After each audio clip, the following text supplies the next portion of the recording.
Meeting is called to order. This is Town Council public meeting for June 7, 2022. We'll start with the Pledge of Allegiance, then a moment of silence. I pledge allegiance to the flag of the United States of America and to the republic for which it stands, one nation, under God, indivisible, with liberty and justice for all.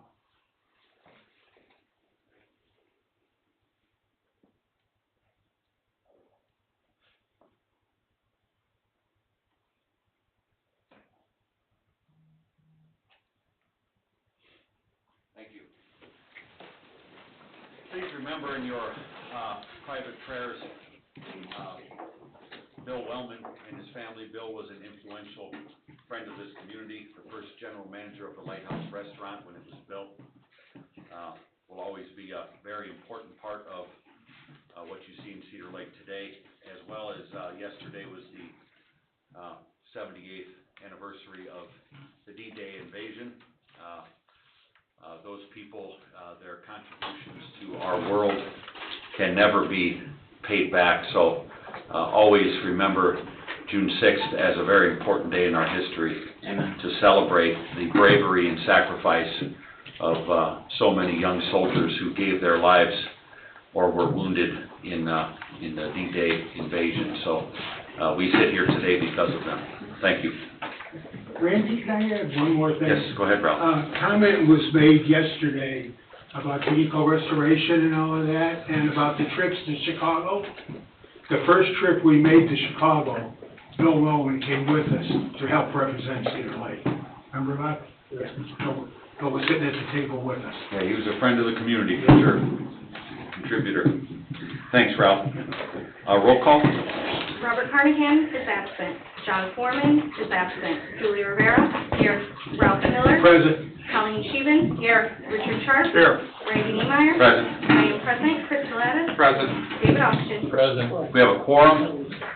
We'll start tonight with presentation.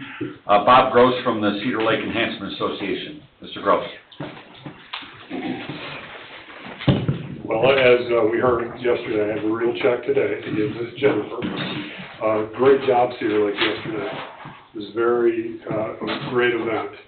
I thought it went over really well, and hey, we got the front page of the Times. Yep. How long's the business we have that? So, yeah, everything's great, and I just wanted to present this $50,000 to bring Cleveland's total pledges to $350,000. Awesome. Thank you, Bob. Thanks. Don't get the check. Please do. All right. Thanks, everybody. Thank you. Randy, please solicit a motion to accept the donation and have it deposited properly. So a motion by the council to accept a donation of $50,000 from the Cedar Lake Enhancement Association to be deposited in the proper non-reverting account. So moved. Motion by Mr. Sharp. Is there a second? I'll second. Second by Ms. Sheehan. Questions or discussion? Roll call. Julie Rivera. Yes. Ralph Miller. Yes. Colleen Sheehan. Yes. Richard Sharp. Yes. Randy Niemeyer. Yes. 5-0. Motion carries. Thank you again, Mr. Gross. Appreciate it. Thanks. Item 2 is the swearing in of new fire department volunteers. We have Erlene Long, Connor Riley, and Michael Richardson. Chief Wilkening. The three of these new spunky firefighters made it through the Firefighter 1-2 Academy with flying colors, represented our town and our department very, very well. We're really happy to have them on. This time around, to retain people, I decided to start a new program in our department called the Mentoring Program. So each one of those has a career firefighter that they have to basically shadow. So we're doing a shadowing, because a lot of times, a lot of the little things in the fire service gets left behind nowadays, because the younger generation wasn't around to see the tradition of the fire department. So we don't want to lose that. So these three have mentors, and they're here, and I'd like to have them come up as well.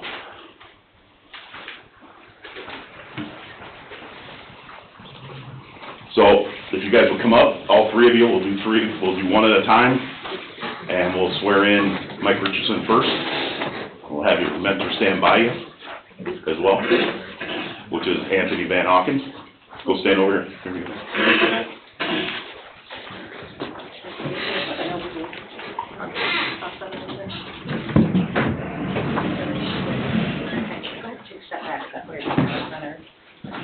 All right. Please raise your right hand and repeat after me. I, Michael Richardson, I, Michael Richardson, do solemnly swear do solemnly swear that I will faithfully support that I will faithfully support the Constitution of the United States of America, the Constitution of the United States of America, the Constitution and laws of the State of Indiana, the Constitution and laws of the State of Indiana, the ordinances of the Town of Cedar Lake, the ordinances of the Town of Cedar Lake, and the rules and regulations of the Cedar Lake Fire Department, and the rules and regulations of the Cedar Lake Fire Department, and that I will faithfully, and that I will faithfully, impartially, impartially, and honestly discharge and honestly discharge the duties of my office the duties of my office as a volunteer firefighter as a volunteer firefighter to which I have been appointed to which I have been appointed according to law according to law and to the best of my skills and ability, and to the best of my skills and ability, so help me God. so help me God. Congratulations. Thank you very much. Thank you. Thanks. You got your mentor.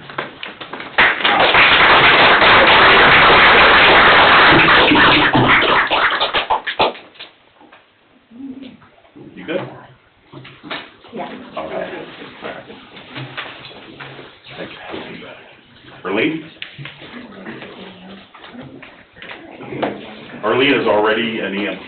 She came to us with already that certification, so we have her on our part-time list to start with. She was getting ready to, she went through the firefighter 1 and 2 class, so she's actually been doing ride time on the ambulance with Chief Scolari and his crew, and she's been doing a fantastic job. We had a very rough weekend around Cedar Lake with medical calls, with some bad crashes. She did a fantastic job in the back. One thing that it's hard to even make a statement about it nowadays is the compassion that's needed in the back of the ambulance. And we had a critical patient back there who was involved in an accident. It was a child, and she literally held the hand of this child all the way to the Methodist Hospital in Maryville, and that kid really needed somebody at that time. So it was nice to see. We didn't train her to do that. She just did it. And that's because she has that in her heart, and that's very important. And we're really proud of her, because when she came to us, she was very timid, and we're going to screw all that up for her. She's going to be very arrogant and cocky and tough, like the rest of us, and pretty soon she'll be walking around with her chest puffed out like this. So we're proud of her, and her mentor is Michael Parrish, firefighter, paramedic Parrish, and he's a young firefighter. He just went through the process, so I was glad to see him grab a hold of her and keep her in his wing. So. Here you go. Sorry. No. Please raise your right hand and repeat after me. I, Earlene Long, I, Earlene Long, do solemnly swear do solemnly swear that I will faithfully support that I will faithfully support the Constitution of the United States of America, the Constitution of the United States of America, the Constitution and laws of the State of Indiana, the Constitution and laws of the State of Indiana, the ordinances of the Town of Cedar Lake, the ordinances of the Town of Cedar Lake, and the rules and regulations of the Cedar Lake Fire Department, and the rules and regulations of the Cedar Lake Fire Department, and that I will faithfully, and that I will faithfully, impartially, impartially, and honestly discharge and honestly discharge the duties of my office the duties of my office as a volunteer firefighter as a volunteer firefighter to which I have been appointed to which I have been appointed according to law according to law and to the best of my skills and ability, and to the best of my skills and ability, so help me God. so help me God. Congratulations. Thank you.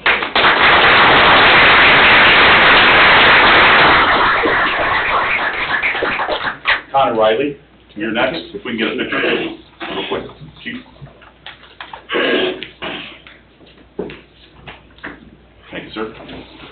Connor Riley and John Smith.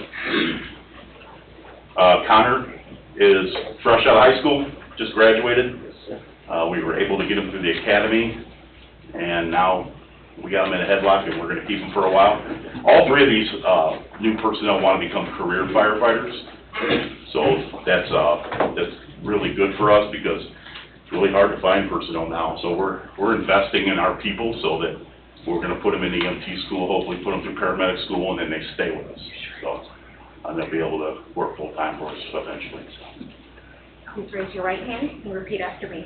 I, Connor Riley, I, Connor Riley, do solemnly swear do solemnly swear that I will faithfully support that I will faithfully support the Constitution of the United States of America, the Constitution of the United States of America, the Constitution and laws of the State of Indiana, the Constitution and laws of the State of Indiana, the ordinances of the Town of Cedar Lake, the ordinances of the Town of Cedar Lake, and the rules and regulations of the Cedar Lake Fire Department, and the rules and the regulations of the Cedar Lake Fire Department, and that I will faithfully, and that I will faithfully, impartially, impartially, and honestly discharge and honestly discharge the duties of my office the duties of my office as a volunteer firefighter as a volunteer firefighter, to which I have been appointed to which I have been appointed according to law according to law and to the best of my skills and ability, and to the best of my skills and ability. so help me God. So help me God. Congratulations. Thank you.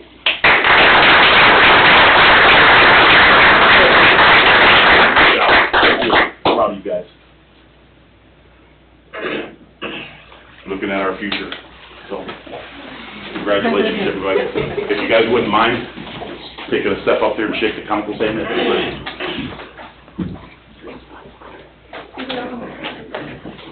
Oh, and I count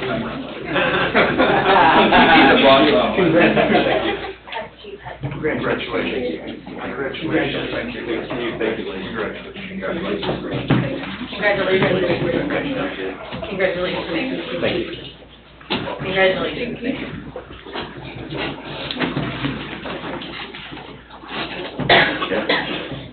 Yeah, these two are Hanover grads. Great. So it's really, there's one person in that lineup that I've known since I was a little kid, and that's Earlene. So I kind of watched her grow up, so it's great to have you on our team, Earlene, and thank you for stepping up. And all of you have some younger people in here that are still willing to do this tough job. Means a lot to the community. So your contributions are appreciated, and hopefully we look forward to seeing you for many years to come as part of our team. So congratulations to all of you, and thank you for stepping up.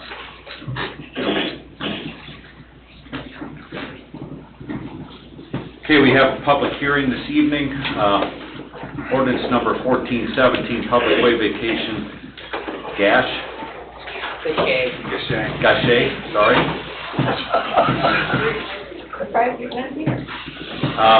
Review of legals, Mr. Austin. Legals are in order for a public hearing on this matter. Thank you. Opening remarks. Chris? Council, this is a 4-foot by approximately, I think, 18 or 15 feet, something of that delineation, walking path that needs to be vacated in order to allow Mr. Gachet to build a house on the property. We did a utility check. There's no utilities underneath, so it's just a walking path that needs to be vacated. Thank you. Reading ordinance 1417, Vice title, Mr. Sharp. Ordinance number 1417, an ordinance vacating a public way in the town of Cedar Lake, Lake County, Indiana, and all matters related thereto. Thank you. Any remonstrators for or against? Any remonstrators for or against? Third call for remonstrators. Remonstration is closed. Town council discussion, any discussion by the council?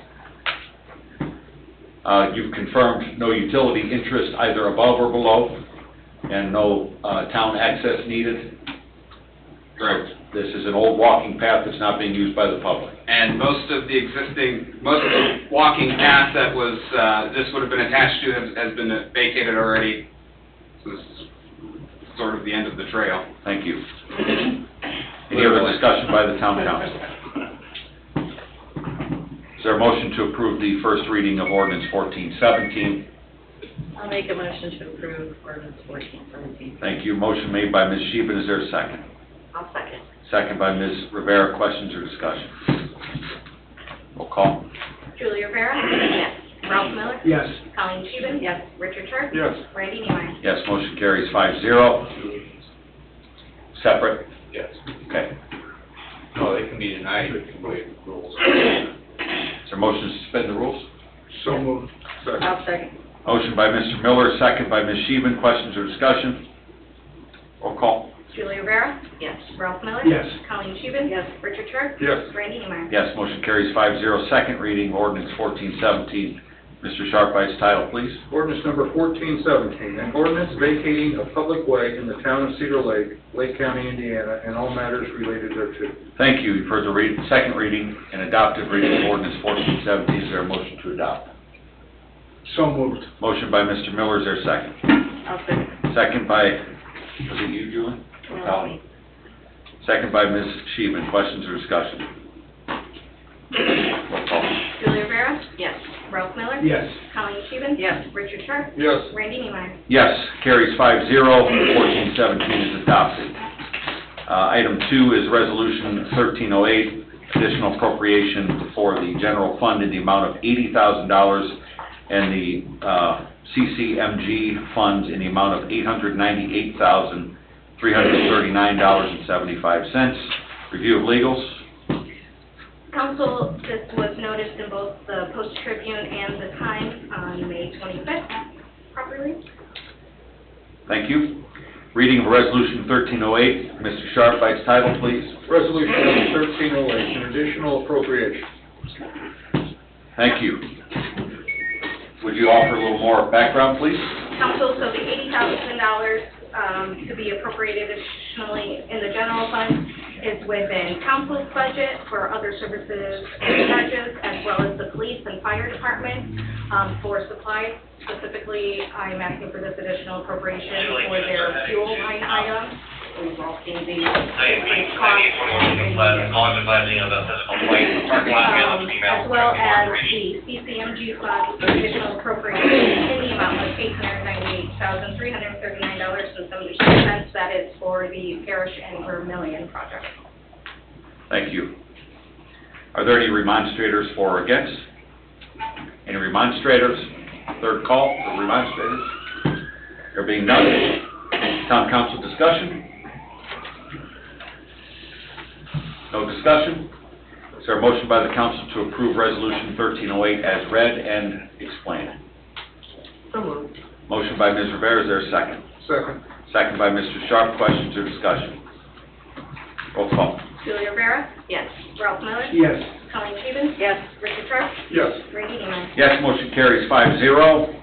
Next, we have public comment on agenda items. We have public comment on agenda items. Third call, public comment on agenda items.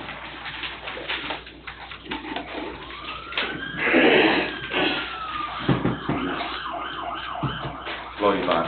Hello, Yvonne Hayes, which address, the home address, 13518 Dewey. Okay, so this total Thatcher you guys want to buy, they never even learned how to operate the first one properly. Are they going to learn how to operate the new one when they get it? I will yield that question to Tim. We're hoping. Because you know what I'm talking about. That first one left nothing but gravel all over the place for motorcycle riders to get stuck in and to slide it. And I'm talking 2 years after we had it, they still didn't know how to use it. Thank you, Yvonne. Any other public comments? Agenda items Tell only. the truth. What's that? This is on agenda items only. Oh, okay. With open public comments at the end. So we'll get through the business as quick as we can. Thank you. Third call, public comment. Public comment is closed. We have the minutes of the May 17, 2022 meeting. Claims, Old Town Funds, $411,646.48. Wastewater operating, $120,957.78. Water utility, $105,120.66. Stormwater, $18,382.10. Payroll for 5/26 and 6/1 of 2022 of $248,413.68. We have an alcohol waiver request for Mary Kern is requesting a waiver from the town's policy of no alcohol allowed at the clubhouse to serve mimosas at her daughter's bridal shower on July 23rd, 2022. She will hire CLPD for security upon approval. Motion to accept and waive the reading of minutes and accept the consent agenda is listed. Okay, so I have one comment on Mary Kern's request. She doesn't need a waiver. We've made alcohol legal at the clubhouse. She just needs the officer for 75 people or over. So there's not really a need for a waiver. Okay, thank you for the note. Is there a motion by the council to approve the consent agenda and waive the reading of the minutes? So moved. Motion by Mr. Sharp, is there a second? Second by Mr. Miller. Questions or discussion? Discussion point. To the point that you make there, one of the things we had talked about with use of town facilities was some sort of way to indemnify the town in lieu of provision of insurance certificates, because it's, for small parties, it's not always possible to get a $1 million or $2 million insurance for a little party. So what I'm wondering, and this is a question for you, Dave, is there something that we can do like what we talked about with some of the workout classes, that when we have these sorts of events, that we can protect ourselves a little bit, so that if they're serving mimosas, somebody goes out and, God forbid, gets in an accident with injuries, that we're not, I know that, We're not serving person. I get it, but they're still using our facilities. Right. And the plaintiff's attorneys will assign percentages of responsibility. We will. So, is there something we can On the do from an application process? On the ED does it documents, I thought there was, my recollection as I'm sitting here hearing it, is that there was some waiver language. I thought we beefed it up just a tad, that could be customized for this type of use of the facility.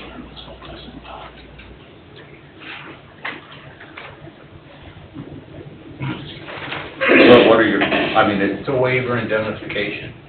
is that something that's strong enough to No, nothing. cover us? Nothing strong. The dram shop laws still exist.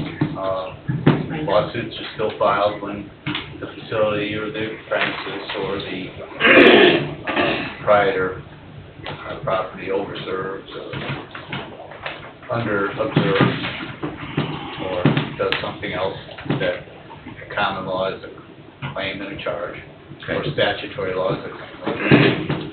Okay. We have a school board liaison has a question. I work in insurance. So many places, like wineries, Lake Village Fire Station.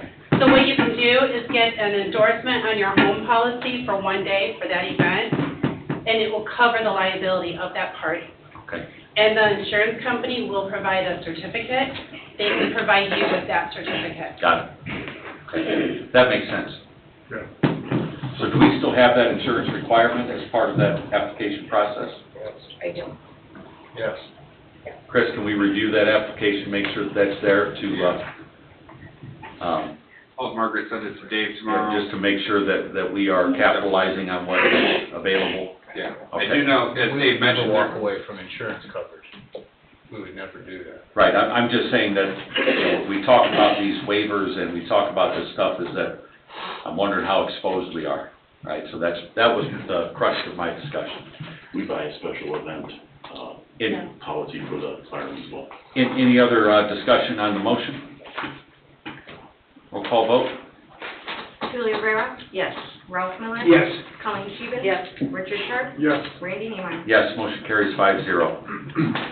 Ordinances and resolutions, ordinance 1397, system-wide development ordinance, first reading was 9/7 of 2021.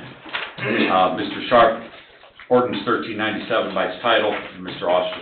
Ordinance number 1397, an ordinance of the town of Cedar Lake, Lake County, Indiana, amending the town water utility system development charge rate to establish a single rate for the system development charge, authorized and approved to be collected under tariffs approved by the Indiana Utility Regulatory Commission, repealing all water utility rate ordinances or parts thereof in conflict herewith, and all matters related thereto. Thank you, Rick. Mr. Oster. This was the ordinance that commenced the petition proceedings with the Indiana Utility Regulatory Commission on our rates and charges. We received the warrant, the tariffs from the IURC dated May 25th, and this is the ordinance upon adoption of which we will begin charging and collecting those approved rates in the tariff. What is that number now, Dave?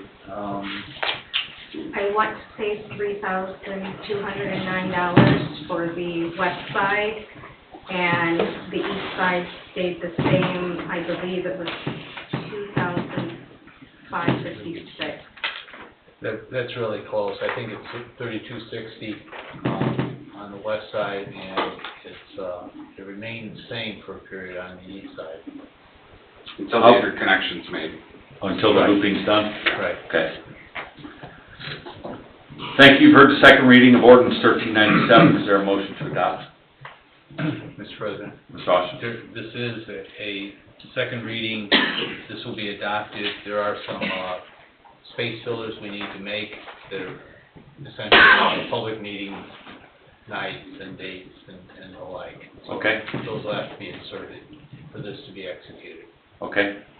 So let the record reflect the comments of the town attorney on the completion of the documents and dates to be inserted.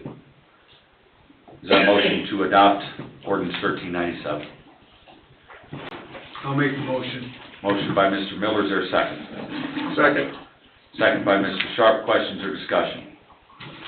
Quick discussion. Point out a little irony. IURC wanted us to have one set of tariffs. We still have two. Quite an interesting bureaucracy. Nonetheless. Demanded it.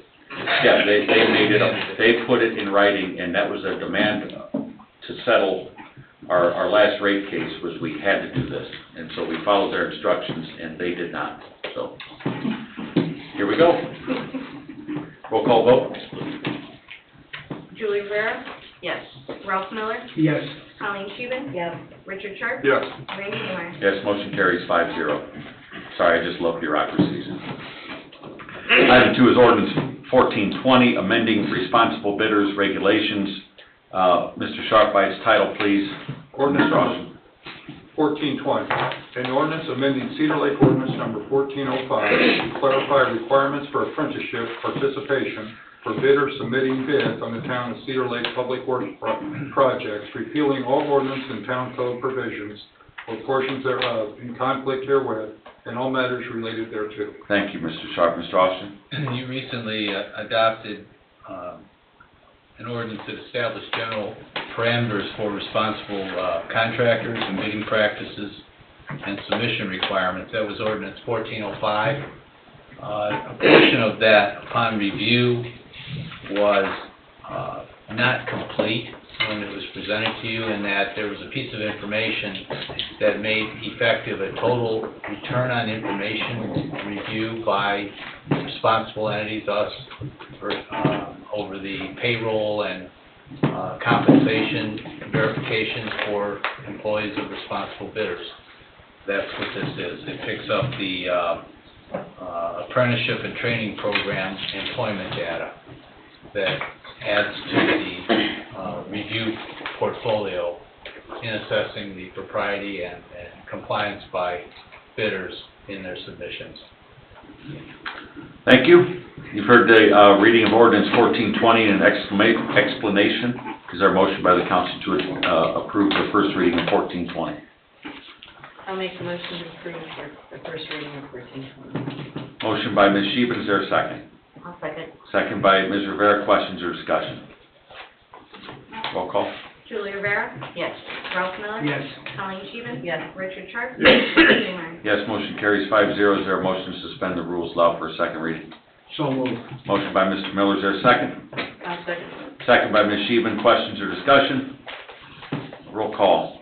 Julie Rivera? Yes. Ralph Miller? Yes. Colleen Scheven? Yes. Richard Sharp? Yes. Randy Neiman? Yes, motion carries 5-0. Second reading of ordinance 1420 by its title, Mr. Sharp. Ordinance number 1420, an ordinance amending Cedar Lake ordinance number 1405 to clarify requirements for apprenticeship participation for bidders submitting bids on the town of Cedar Lake Public Works projects, repealing all ordinance and town code provisions or portions thereof in conflict herewith, and all matters related thereto. Thank you. For the second reading of ordinance 1420, is there a motion to adopt? I'll make the motion. So moved. Motion by Mr. Miller, is there a second? I'll second. Second by Ms. Sheehan. Questions or discussion? Roll call. Julie Rivera, Yes. Ralph Miller, Yes. Colleen Scheven. Yes. Richard Sharp, Yes. Randy Neiman. Yes, motion carries 5-0. Item 3 is Resolution 1307, purchase of total patcher T7500. Mr. Sharp, by its title, please. Resolution number 1307, a resolution of the Town of Cedar Lake, Lake County, Indiana, approving the transfer of a specific Warren Total Patcher T7500 vehicle and equipment to the Town of Cedar Lake from the Town of St. John, Lake County, Indiana, and all matters related thereto. Thank you for Resolution 1307. Mr. Kubiak, we go to you for your expertise. Well, unfortunately, I don't have a lot of expertise in the total patcher, but we do have a tank full of emulsion, and we have a worn-out total patcher. The opportunity of getting this one from St. John for quite a good price comparatively to a new one is an opportunity to hopefully move forward. I know there's been a lot of complaints with the total patcher because of the loose gravel. It's a part of the, they put down the tar, they put down the gravel. Towards the end of the use of the last ones, we started rolling the gravel, and then shortly after, we started taking the street sweeper after to clean it up, which made a huge difference. So we hope to proceed in that manner, use up that stuff that we have and fill some of these potholes and fix some of these places that are, unfortunately, that's all we have the available funds to deal with and do to patch some of these old roads that need to be, Band-Aided through for a little while longer, so we're making an effort to do that. Mr. Carnahan, this one's for you if you're watching. He loves the total patcher. It's for a price of $18,000. Is there a motion by the council? Ms. Austin, you have any comments? Just briefly, you were presented a proposal by the Town of St. John related to this, and it came to you in the form of establishing a joint interlocal agreement related to this transaction. My review of the Indiana Code is that it was a lot simpler to do it under the disposal statute 36-1-11-8, and that caused you not to be required to go through bidding requirements and specification establishments because two governmental units were going to enter into this. You also have the right and privilege under the Indiana Code to contract.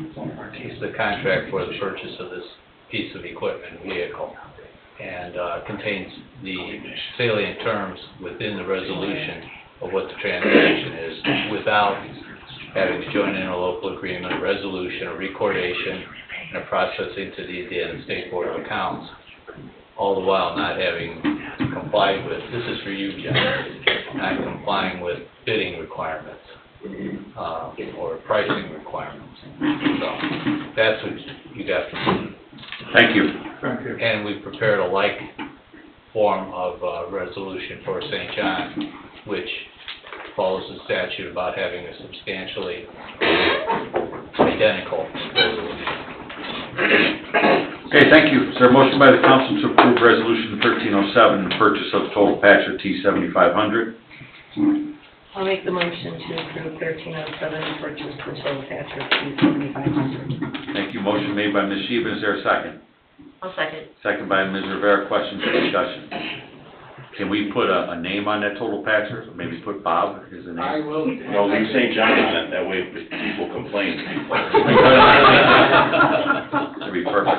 Good idea, Chief. Thank you. Any other questions or discussion? Roll call. Julie Rivera. Yes. Ralph Miller. Yes. Colleen Scheven. Richard Sharp. Yes. Randy Neiman. Yes, motion carries 5-0.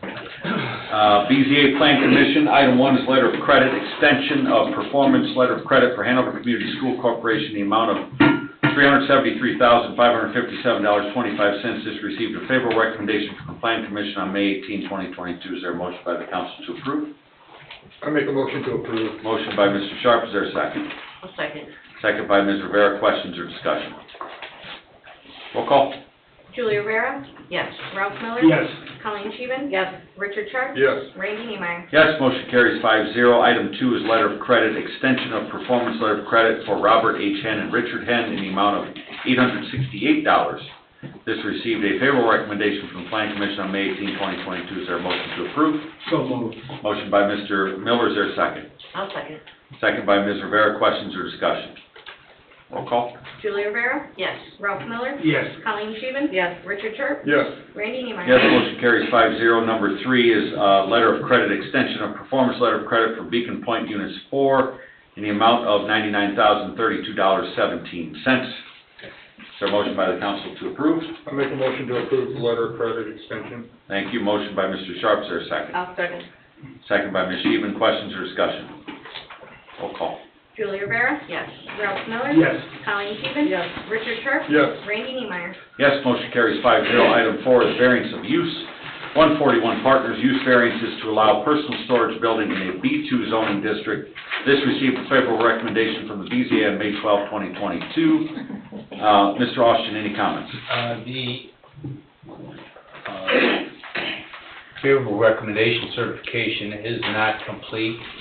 However, the record was very clear. I was at the public hearing and certain public meeting, and all requirements of the BZA were met. It was unanimous consideration and recommendation. The paper can catch up to the approval if you consider that, or the action if you consider it. You have in your packets the concept drawings of the proposed storage facility. Beautiful looking. Yes, it is. Yes, it is, absolutely. Is there a motion by the council on the favorable recommendation of the BZA to approve the variance of use contingent upon the catching up of the record to the action? So moved. Motion by Mr. Sharp, is there a second? I'll second. Second by Ms. Sheehan. Questions or discussion? Roll call. Julie Rivera? Yes. Ralph Miller? Yes. Colleen Scheven? Yes. Richard Sharp? Yes. Randy Neiman? Yes, motion carries 5-0. Item 5 is variance of use El Jimador. Use variances to allow outdoor dining and the servicing of alcoholic beverages at a restaurant in B1 zoning district. This received favorable recommendation from BZA May 12, 2022. Mr. Anderson stepped up and wants to talk. Yes. So- I'm Mark Anderson, 9211 Broadway, Merrillville, Indiana. This was approved at a meeting on May 12th. 5-0 contingent on the following: outside dining areas to be protected with diner safety measures in the form of bollards or equivalent. That the outside dining area have no more than 5 tables with 4 seats. Total capacity of 20 diners, and that the outside, total combined occupancy of inside and outside be based on the number of parking spaces per town code. Can I make one change? The ballards, it was specifically stated in the BZA that they'd be 4 foot on center instead of 6 foot on center. Got it. Thank you. Okay, we have a favorable recommendation from the BZA for this variance of use. Is there a motion by the council on the favorable recommendation as well as the record being made by Mr. Salatas and the attorney, Mr. Anderson? So moved. Motion by Ms. Sheehan, is there a second? Second. Second by Mr. Sharp. Questions or discussion? When are you opening? Hopefully yesterday. The plan is ASAP, yes. Okay. What, I have a question. What is the attraction now of Cedar Lake in Hispanic food dining? Because we used to be known for our pizza, Yeah. and now we're being known for our tacos. The world change. That's a good question. You know, that this is the third El Jimador, right, the third in the area. So they have one in Winfield and one in Hobart, so yes. I've eaten at the one in Winfield, good place, Okay. very good restaurant. Regardless, they're all really good. Yeah, no, there's no doubt. Yeah, they are Great, I good. love it. You're right, you're right. It's just interesting how this is all kind of moved at the same time. We used to have 11 pizza places, so we were Pizza Lake. Now we'll have to come up with a new brand. Burrito Lake. Burrito Lake, there you go. Thank you. Okay, any other questions or discussion? Roll call. Julie Rivera? Yes. Ralph Miller? Yes. Colleen Scheven? Yes. Richard Sharp? Yes. Randy Neiman? Yes, motion carries 5-0. Thank you. Thank you, gentlemen. Good luck. Welcome to Cedar Lake. Thank you. Taco Bell there. Yeah, Taco Bell's gonna be coming soon too, Yeah. right? Yeah. Holy smokes. And Del Salto. Yep. Taco Bell left next Next is variance of use of Creative Dermal Restoration LLC use variance to allow medical tattoo/tattoo removal studio in a B1 zoning district. This received a favorable recommendation from the BZA on May 12, 2022. Mr. Austin. Again, this is a favorable recommendation. Paper has to catch up. There were no major issues. Yeah, there were certain questions asked by the BZA about this type of operation, very unique. Mr. Don Frey is here. Can you describe a little bit of the operation to the council? Yes, I can. I own luxury tattoo shops in both Hobart and Hammond for about 30 years now. A big part of my operation in the last few years, I've been doing a lot of work with local surgeons, doing breast reconstruction tattooing, replacing nipples, scar covers, camouflaging, things like that. I also work with Lake County Juvenile Center. The state funds me. I have a grant from them to do laser removal on minors that are in the juvenile system, trying to rehabilitate and make them more marketable for when they get out of the system for jobs. Especially though with the women with the cancer patients. I work on these women in my large tattoo shops that we have. I want a smaller satellite shop where I can work just by appointment and have a little smaller, a little closer, just a little more comfortable for them. I do want to be able to do certain larger custom artistic tattoos also besides just the cosmetic stuff. But I want it to be an appointment-only, smaller studio. Honestly, sort of more of like a retirement studio for myself. So I can kind of start slowing down a little bit. You're not going to slow down, Don. Yeah, I know, but it's in my mind. I purchased Dr. McDermott's dentist office there in the Strex complex, and it really was a good layout for us. I know it's been empty for a couple of years. It's a tiny little place, but it's exactly what I needed to do what I want to do. So that's kind of. Would you be willing to practice a little dentistry on the side too? He was trying to sell me the whole practice, all the furniture, and we negotiated for about a year, and I got him to take all that stuff out of there. So if I had the equipment, maybe I'd think about it. But. Well, it's a great service. I didn't know something like that existed, so. It's not something that's real mainstream. I think years ago I just started getting some local surgeons. Dr. Susan Snyder out of Maryville is one of the bigger ones that send me a lot of patients.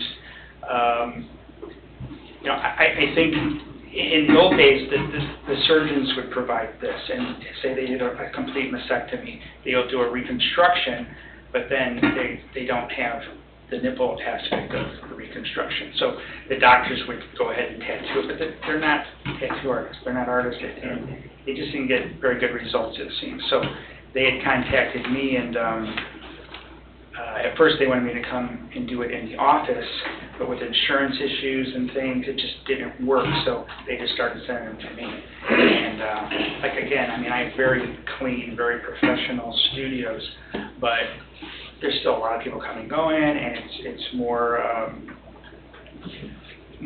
open door, and I'd rather just do it kind of appointment only.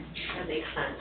More of like a medical. Yeah, that's what I want, and it's perfect. I mean, I've already started doing cosmetically the building. The building was set up perfect. I didn't have to change anything, but it was like 1985, and now it's going to be like 1958. I went to that office when Dr. Cordes was the dentist.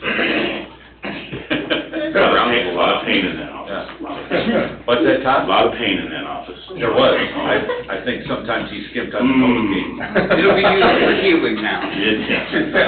Nonetheless, thank you, Don, for the explanation. Appreciate it. Is there a motion by the council based on the favorable recommendation of the BCA contingent upon the catching up of the zoning certification in the record? Is there a motion to approve the variance fees? Motion. Yeah, there was one contingency put on by the BZA that the signage of the building not contain the word tattoo. Well, that's a terrible word, right? Yeah. Just off, apparently. But that was That was consistent with Don's presentation, which he just gave you now also, about medical. What will the sign say? I don't know. I'm not sure. I don't want it to look like a big, flashy, open to the public tattoo shop. That's not what I want. It's obviously not going to be a neon sign. No, I don't want anything like that. Now, the doctor had a small sign in one section of the building just to the left of the entrance door that just said, you know, doctor. Can you do like medical tap? What's that? So it's not tattoo, but tap? Well, you know, I'm kind of torn on this. I don't want to advertise it as totally a tattoo shop. It's not that important, but at the same time, if I decide down the road, I need to say tattoo, just to let people know what I want, I'd like to be able to. I don't understand what. But I don't understand what the hang up on the word. Yeah, I don't understand. I do not either. I'm fine with I- that. Not there. Again, Oh, email, yeah. I don't want people to think it's a stereotypical 1980s, 70s tattoo shop, because it's not. None of my shops are. You know, Tattoos are extremely mainstream now. they're everywhere. Yep. Every town has them, every shop has them, they're everywhere now. Towns that never had them, they all have them. And there's very strict standards and high standards that have to be met. We follow the same standards as the dentist office. It's Yeah, funny no. because it's the dentist office, but when the state of Indiana put together their rules for tattooing, that's what they use as the base model, is the dental procedure. But again, I don't know what I want to say yet. I'm thinking something maybe like just Bugaboo Art Studios, and then underneath it maybe say something like reconstructive. Medical tattooing. I don't know how to say it, reconstructive I don't know how tattooing, you can say. tattoo removal, body art, but I don't want this big sign that says tattoo. I don't want a carnival look, but at the same time, I gotta say something on it that Well, says that's what what I you do. do. I don't understand I'm fine with the word tattoo. So in my motion, you can use the word tattoo. I just wanted the record to reflect what the PCA. Understood. We have a motion. Yeah. Motion by, well, why don't you withdraw your first motion, make a new one? Okay, I will withdraw my first motion. I will make a new motion that you can use the word tattoo if you so choose. So would that be a motion to approve the variance of use? Yes, a motion to approve the variance with the, To include the catch-up of the record yeah, as well as the paperwork and changing that he can use the word tattoo. changing the contingency? Yeah. Okay. Or withdrawing it, removing it. Removing Condition of the approval. requirement. Yeah. Concur? Concur. Thank you.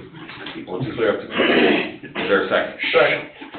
Second by Mr. Sharp. Questions or discussion? Roll call. Give me a second, just making my note clear. Yes.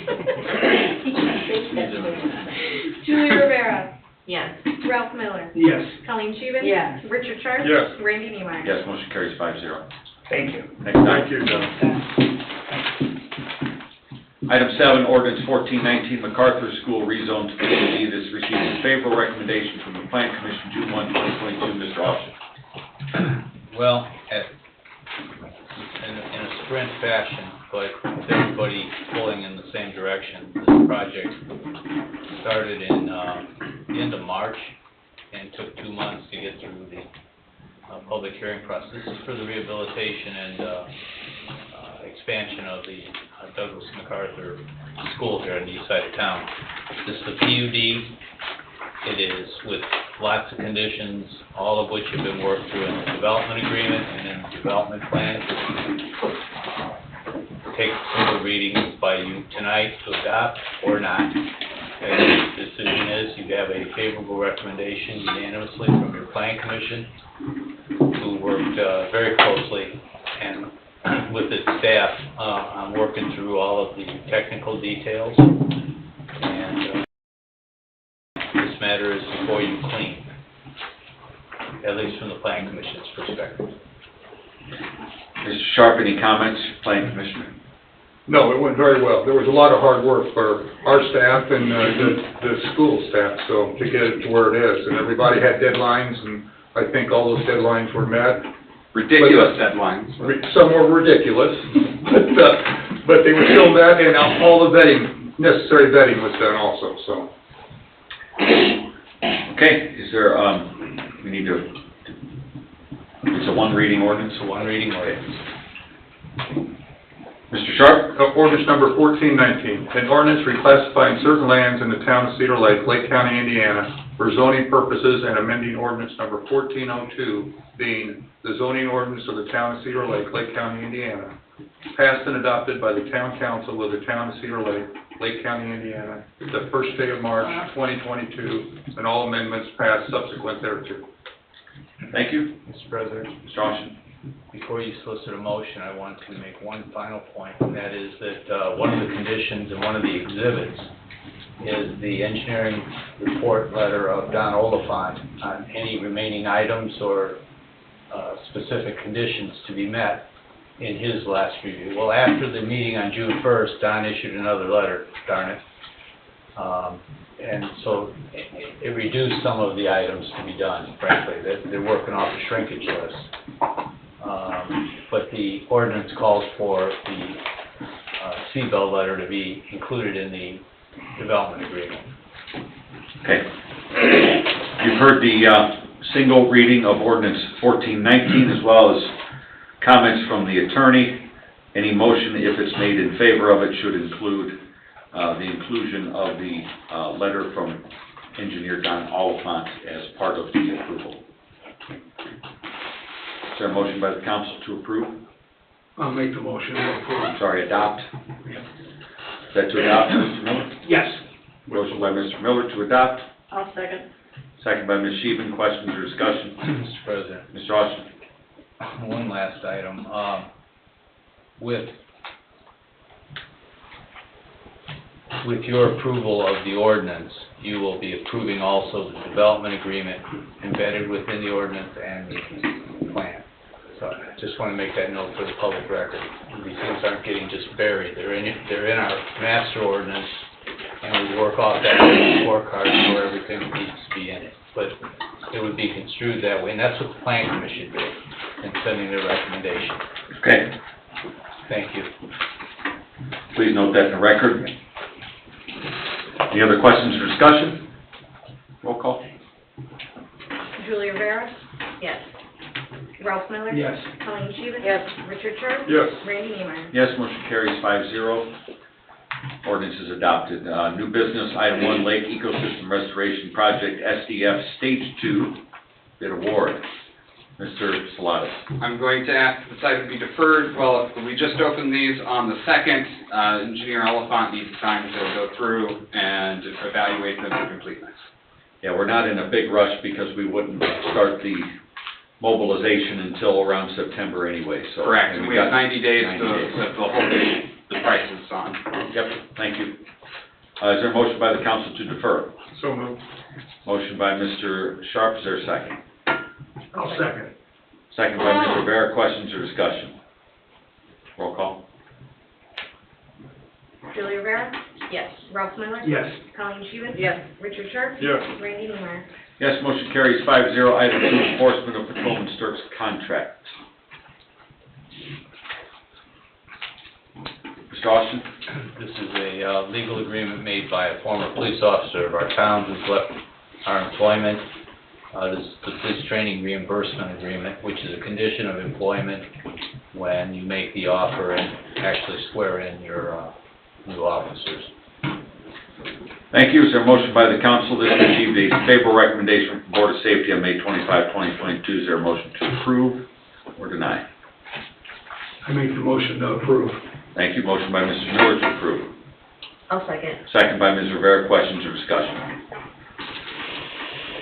Quick discussion. Note, Mr. Austin, you'll work out the details of repayment of that contract. I will, yeah. Thank you. Any other questions or discussion? Roll call. Julie Rivera? Yes. Ralph Miller? Yes. Colleen Sheehan? Yes. Richard Sharp? Yes. Randy Neiman? Yes, motion carries 5-0. Item 3 is approve use of park impact fees in the amount of $9,300 to pay for survey work for the rights-of-way for Founder's Creek Trail. Mr. Salatas. This received a favorable recommendation at the park board meeting. This is to just do that, the survey work. This is moving the ball forward in moving the Founder's Creek Trail project to the next level. This will get the surveys for the remaining easements or right-of-ways that we do not already own or have acquired. The next step would be getting appraisals on those properties once the surveys come back, then offering uniform acquisition for those easements or right-of-way. And then ideally, we'll be getting this project into the hopper for either a NERC or Next Level Trail grant. But we need to do this step, and unfortunately, DVG, with the amount of work that's being done in the area with the housing market, is they're about at least a month out for completing this work. Okay. Thank you. We have a favorable recommendation from the Park Board. Is there a motion by the council to approve? I'll make the motion to approve. Thank you. Motion by Mr. Miller. Is there a second? I'll second. Second by Ms. Sheehan. Questions or discussion? Roll call. Julia Rivera? Yes. Ralph Miller? Yes. Colleen Sheehan? Yes. Richard Sharp? Yes. Randy Neiman? Yes, motion carries 5-0. Item 4 is change order number 2, Westlake HMA Overlay Project, price increase the amount of $19,031.67 for a new contract price of $212,291.17 with Milestone Contractors North Incorporated. Mr. Salata. This is to close out the remaining project. I think, Tim, are you more aware of this project? This was outstanding when I got here. It had spanned at least a year. This was the overlay project for the west side. I don't remember the exact streets that were all It was a back part of that behind Lake project. Liquors. Yeah, but I believe this was the final street, which was 129th. Did they just do that street? They just completed it, just a few months ago. 129 didn't get finished last year because of the weather and the rebuilding of it, so it was put off till the spring. So that was the wrap-up of that whole Got it, project. yeah. Was, Okay. Yeah, so we got the neighborhood done, we just didn't get that section of 129th done. Correct. Got it. Okay, change order number 2 for the amount of $19,031.67, new contract price of $212,291.17. So motion by the council to approve or deny. I make a motion to approve change order number 2. Motion by Mr. Sharp, is there a second? I'll second. Second by Ms. Sheehan, questions or discussion? Roll call. Julia Rivera? Yes. Ralph Miller? Yes. Colleen Sheehan? Yes. Richard Sharp? Yes. Randy Neiman? Yes, motion carries 5-0. Item 5 is pay order number 2 payable to Milestone Contractors North Incorporated for the Westlake HMA Overlay Project in the amount of $85,894.18. Mr. Salatas? I believe this will close out that project. This is the final pay. Thank you. Is there a motion by the council to approve? So moved. Motion by Mr. Sharp, is there a second? I'll second. Second by Mr. Miller, questions or discussion? Roll call. Julia Rivera? Yes. Ralph Miller? Yes. Colleen Sheehan? Yes. Richard Sharp? Yes. Randy Neiman? Yes, motion carries 5-0. Item 6, acceptance of Huseman easement, Mr. Salatas. So we just got this signed this morning. This is the easement for the Huseman property on the southeast corner, which is being used as the return passage for the water that will leave the sediment dewatering facility. Thank you. There's a cost of $2,000 per acre for each year that we maintain the easement, payable June 1st. And I think there's roughly, I believe there's exactly 5 acres in that easement. Okay, $10,000 a year. all right. Temporary license agreement is what the town gets. Yep. For it. Thank you. Is there a motion by the council to accept the Huseman easement as presented by the town manager? I'll make a motion to accept the easement as the town manager. Motion by Ms. Sheehan, is there a second? I'll second. Second by Ms. Rivera, questions or discussion? Roll call. Julia Rivera? Yes. Ralph Miller? Yes. Colleen Sheehan? Yes. Richard Sharp? Yes. Randy Neiman? Yes, motion carries 5-0. Reports. Town council. I have one item, seeing Yvonne here reminded me of it. There was paving that went on Moore Street, past Wahlberg Photography, her studio, and the skirting that leads into her studio was never completed as part of that project. So I don't know if all the, I'm sure all the punch list items from that old Moore Street project, which was a couple of years ago that we did that scarification of it, but that skirting leading into her property is a big drop off, very sharp. And that was never done as part of that. Yeah. They were supposed to put rocks or stones or something there, and they never did. Right. And I called Jill at the time going, and she said, we'll be patient, they'll come and do it, and they never did. You just weren't patient enough. Yeah, just be patient. Well, it's been a couple of years now. But seeing you here set off the alarm bell in my head. That's okay, because I got a list, and that's one of them I can cross off now. Okay, very good.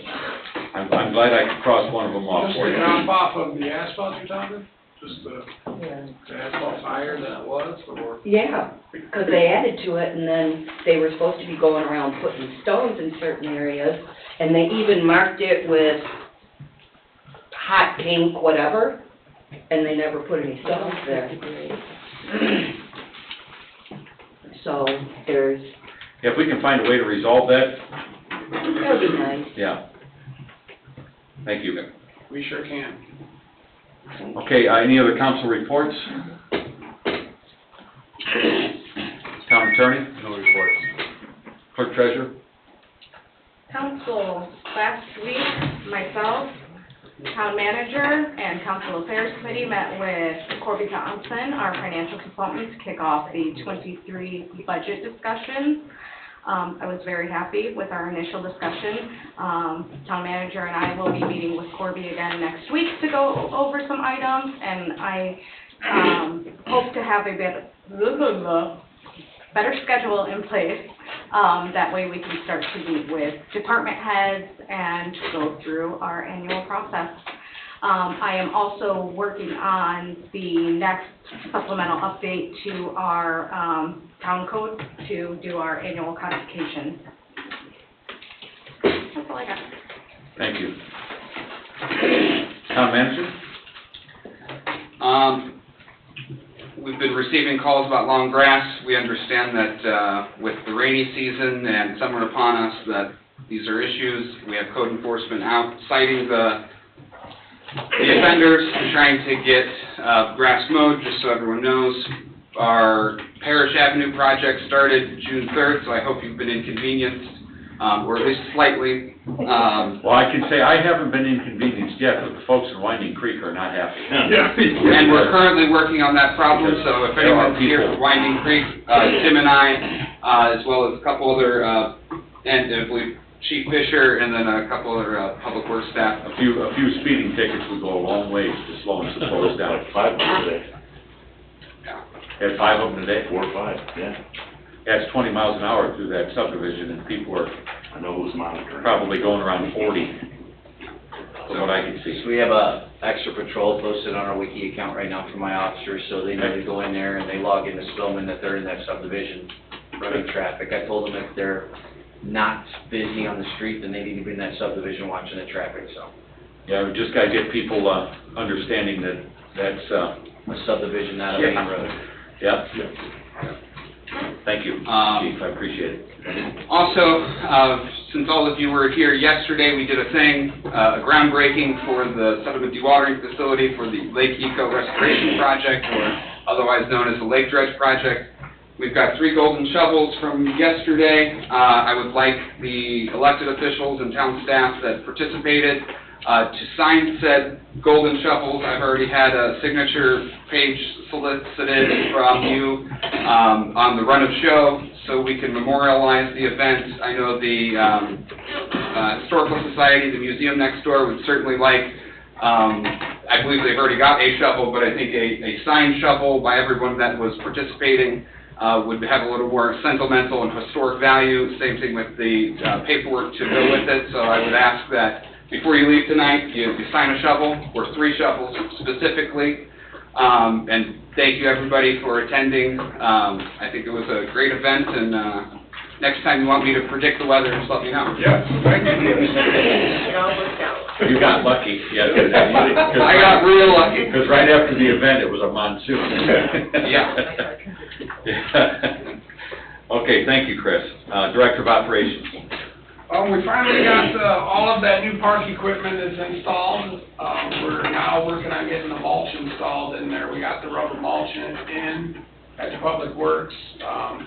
we had a little discrepancy with all the equipment is set up for 12 inches of wood mulch, because that's how they make it, so we're actually have to put some stone and fabric down to bring it up a little bit, so we get 6 inches of mulch in there and make them nice.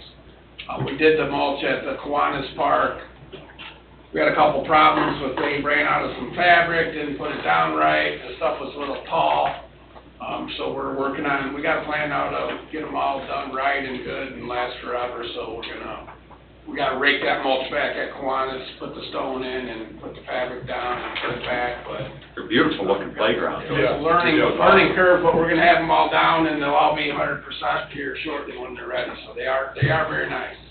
The mulch is nice. Don't mind me taking up some of Tim's time since he was the town manager a few No problem. council meetings ago.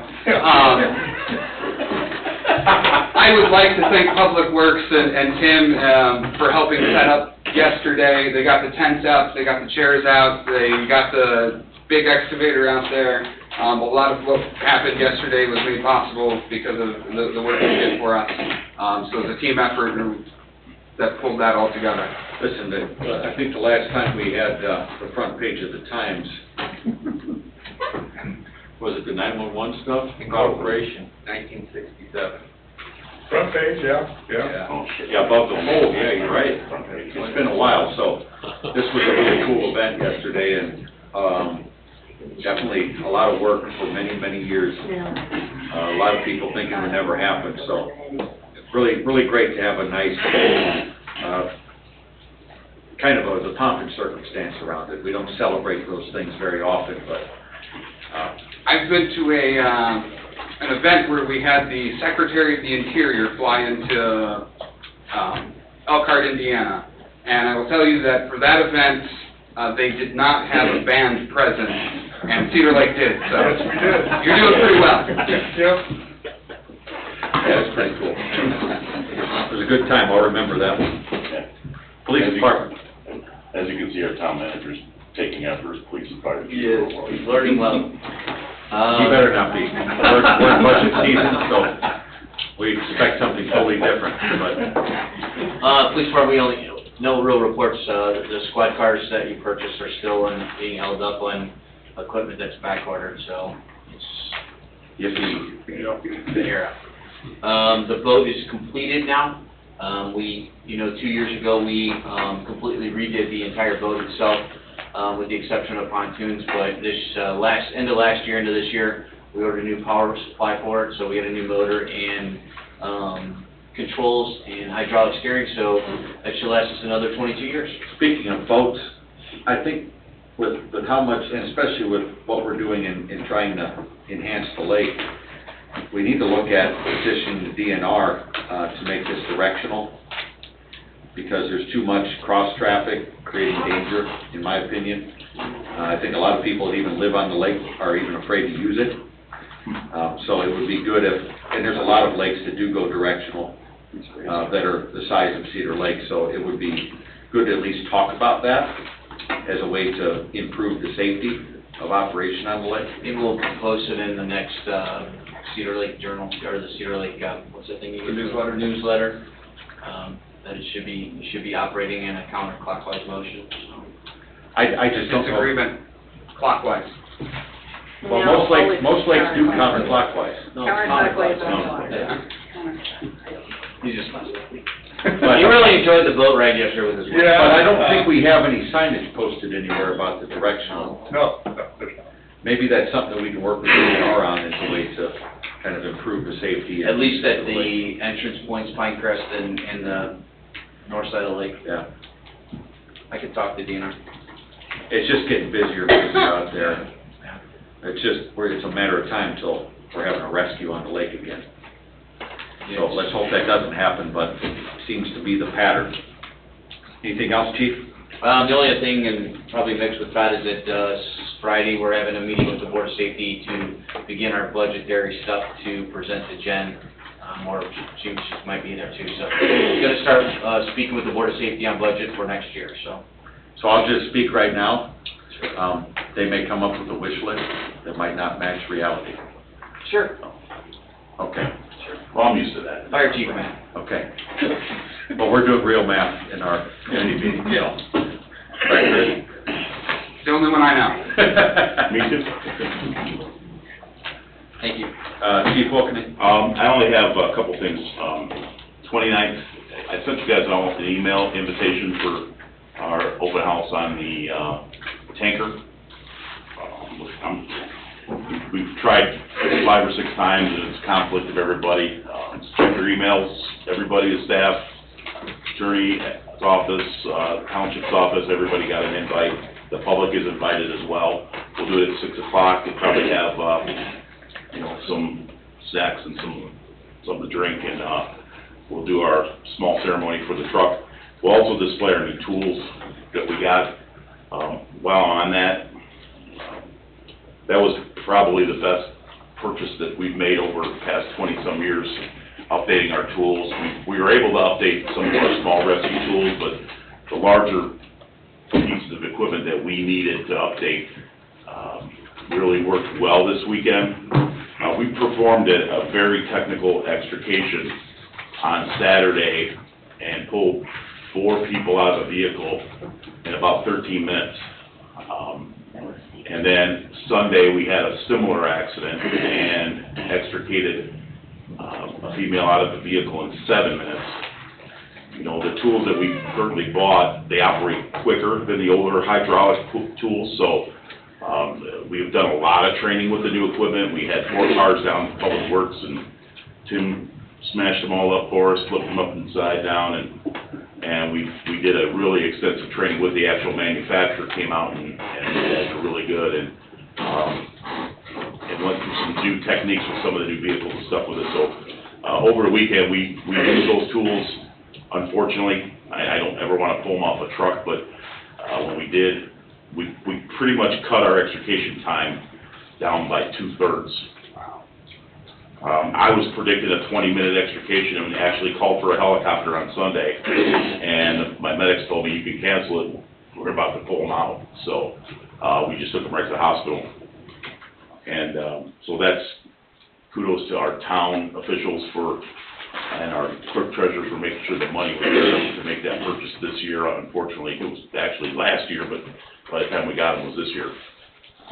That's a really good, and we'll have them on display as well, and some other stuff for that night as well, so that's all I have. Thank you, Chief. Chris, can you give us highlights of the Veritas monthly report, please? The big ones that I've had some movement on them is the ward redistricting. I imagine that's going to be coming before the council soon. The public safety building, which we had a meeting at the fire station late last week? Thursday. So that's progressing along nicely. And then the sports complex, we should be receiving an estimated quote from them as requested by the park board for some planning services from Context Design, who had made a presentation at the park board's first meeting for their consideration. Thank you. Any other written communication? Don't believe we have any. Open public comments? Good. I'll let this gentleman, if you don't mind. No problem. Thank you, Sharon. Yes, my name is Richard Krabari. I live at 13940 Hobart Street, and I've been a resident there for about 22 years. And my major complaint, and just about everybody in the area, is the streets. It's really dilapidated. I mean, it's bad. The kids can't go on the street or anything. They can't do anything. My wife just got out of rehab. She's been in rehab for over 3 years. She was at Symphony, and they did a great job for her. And now she's able to be mobile, and I'd like to see her get around a little bit, because she got a walker and things like that, a large walker. But, I even talked to, I got a next door neighbor that's been there 50 years, and they claim they paid for the street years ago, that they never, that it was never reimbursed. So I don't know if that's true or not. I'm not complaining about that, but every once in a while we complain. We get a little patch job, and that's it. And that don't stay long. And I know we're trying to, you know, I run a business, I run a truck line, and I know we're trying to encourage, I served on economic development for a year, and I know we're trying to encourage new homes and everything else, and that's good for the area, and I'm all in favor of it. But I think you shouldn't forget us people that have been here for a while that have to deal with a lot of these old problems. Because, I mean, if you go down Hobart over there, it's terrible. I mean, I got a new car and I trade my cars in pretty regular, but I'll tell you, it don't last long. I mean, because here I'm bringing my wife home. Today she came from rehab, Symphony. She finally got released. And man, I'm trying to avoid the bumps, you know, because, you know, we're going to stay here, you know. I mean, we've made a commitment. We're going to, you know, I got a guy on the corner. He just added 3,000 square feet, the young man. He works in Chicago, you know, he's a plumber on high rises. And, you know, these young guys want to invest and do things in that. And then we got the eyesore. And then there's a house on, and I called this in, 13947 Hobart. It's been uninhabited for a while. It's a yellow house, it's like an eyesore, and nobody's lived there for about 4 years. Windows are open, everything else, you know. It kind of degrades the area. And, you know, we're trying to improve everything. I've added a Four Seasons room. I've done a lot of things to my property, and I'm glad it's really increased, you know. I mean, we're really excited about the increase in Cedar Lake. But if there's something that could be done about the road, I mean, we'd really I've got a question. Yeah. Tim, with that new patch machine that we purchased today, would that help down by his neighborhood? No, that road needs to be totally repaved, so there's three things that I've noted during, Mr. Kavari. I've probably received a call from all of your neighbors and all the neighbors on Wheeler Street. So I'm well aware of the problems over there and have received photos to the same. We don't sacrifice our existing roads for new home development. Developers have to put those in. The yellow house is on our unsafe building list, so we are working towards getting it either demolished or having the homeowner repair it themselves. Well, I mean, the people are deceived, you know, and I don't think anybody has. I think it went through a tax sale. I think I did the report on that, sir. It I think it's going through a tax sale, and I think a long time. I think so, I think so.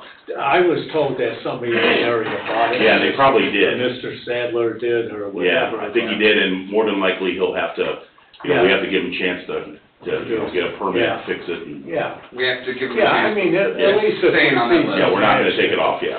Because, you know, there's young people and they kind of look up to me. And, you know, they're trying to invest and do things or whatever, and it's developing into a nice community. Mr. Kavari, if I can give you an example of a neighborhood that was a lot like yours, that we just approved the finish up of. It took us several years of saving, but last year we were able to do about $1 million of paving at the end of the paving season with cash. Because we can't always bond for everything, because you only have so much capacity for debt. I got you. So we've been trying to tackle some of these neighborhood streets like yours, that are shoulder streets. Right. And by saving up some money in certain accounts that we can save it in, things like the garbage account, we have a little bit of excess funds in. Some of the seeded money can be used for things like that. There's just several other sources of revenue that we've been saving up, and when we get enough saved up, we can go for the next round. So one neighborhood, especially on the west side, there behind the liquor store, was basically mud roads in certain areas. It was actual mud. And it was horrible, and we were able to finally get that done this last year. So nobody's forgetting. And like Chris said, the new development does not take precedent. They put in all their own streets. Well, that's good. That's good. We don't do anything for them. They put in all their own roads. So, that's good. But just anything you could do would be appreciated. and as we get more customers to our certain revenue sources that allow us to invest in these roads, we build up money faster. So, just a matter of getting to the next benchmark to be able to reinvest. Okay. Well, listen, Randy and the team, thanks for hearing me. And Yeah, thank you, Richard. if you could do anything, we really appreciate it. We appreciate you too, thank you, sir. Okay, take care. Thank you. Thank you. Sharon?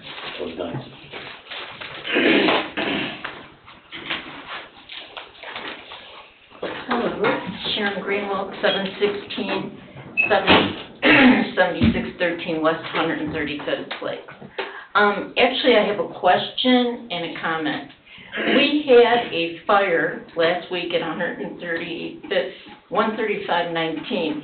I want to thank the fire department for being there as quick as they did in containing it. But, on the other hand, we wouldn't have had this fire if some of our unsafe buildings, even though they're inhabited, have been cited or had these people move. This gentleman, of course, wasn't, how can I say it, he has like 82 cases that haven't been even resolved in Lake County courts.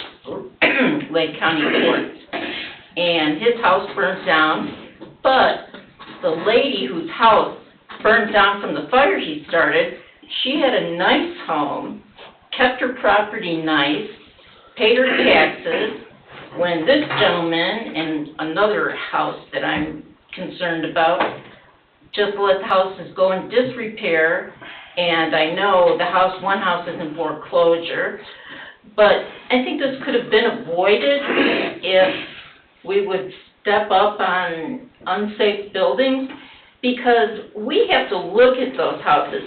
Like, I just paid $10,000 last year for a new air conditioning system for my house and furnace. I put a lot of money in my house and I try to keep it up, and then I have to open the window and look at stuff like this. It's terrible, and I've lived out here over 40 years. It's really bad. And I just don't understand. I was told when this fire was happening by an official that they don't like to displace people that are living in the homes.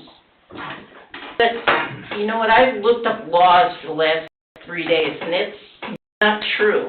They can be displaced. They can be moved out. They can be given 3 months where they can't inhabit the house until it's brought up to code. And I think something has to be done there. I mean, we have nice roads, we have people that keep their houses, just like that gentleman was saying, really nice, and then you have a shack. And some of these houses, 2 of them, I know didn't even have running water. So, I mean, how can you let people stay in those places? Chris, do we have a list of those houses? I don't have it on me, but yes, we have a list of the, as you know, Okay, through the Unsafe Building Board. Yeah. Unfortunately, we do have to follow due process and Well, give people we've the been opportunity. complaining about these houses for years, so I don't know how long due process takes. Well, you just can't throw somebody out of their house. Yeah. It has to Even be- without water? It has to meet the state law for being unsafe. It's a very long process. In fact, we just lost a case where we had a horrible situation with people living in it, and the judge basically ruled against the law. I mean, not against the law, but against the town's Against us. ordinance, against us, and allowed these people to stay. So it's a really hard, long road battle. It really is. It's not as easy as just saying, let's just get them out or fix them up. because- I understand what you're saying, but they're jeopardizing other people's homes and they're No, he saying went to they're- jail. Well, yeah, but for how long? We're gonna keep them there as long as we can. I hope so. Sharon, can I ask a question real quick?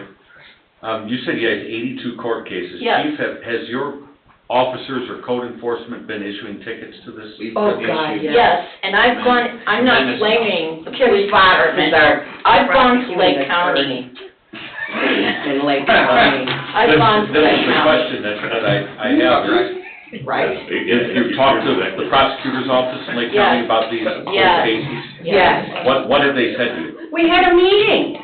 Hold on a second, I had a Yvonne. meeting. I had a meeting with them, with, a representative of Mr. Carter's, because he wasn't available that day. No. And, yeah. She'll represent. And I plan on meeting with Oscar To be Martinez. fair, though, the two that were there are probably the two most powerful prosecutors in the county, so. Yeah, no, we got. Well, maybe so, but what did they do? I- Nothing. No, Yeah, May have been nothing. better off without. We've got somebody dealing meth across the street and living in a house that he doesn't own. His mother passed away. The house is in foreclosure. Come on. I mean, how long are you gonna stay there? And I myself, have argued with him and all that, but I had a guy come to my house the other day and said, "Where's this guy at?" And I said, "He's in jail, as far as I know." "Well, he stole my pressure washer." I said, "Well, it's probably gone by now." And these are the kind of people that we're getting coming around. Motorcycle gangs that, from Gary, Indiana, have visited his house all hours of the night, and it's fine. I hope he rots wherever he's at and he stays there. Dave, is there anything we can do to move the process along as it relates to unsafe buildings, or are we just kind of handcuffed by the process here? Well, the process has to be followed, and Todd's absolutely right about that.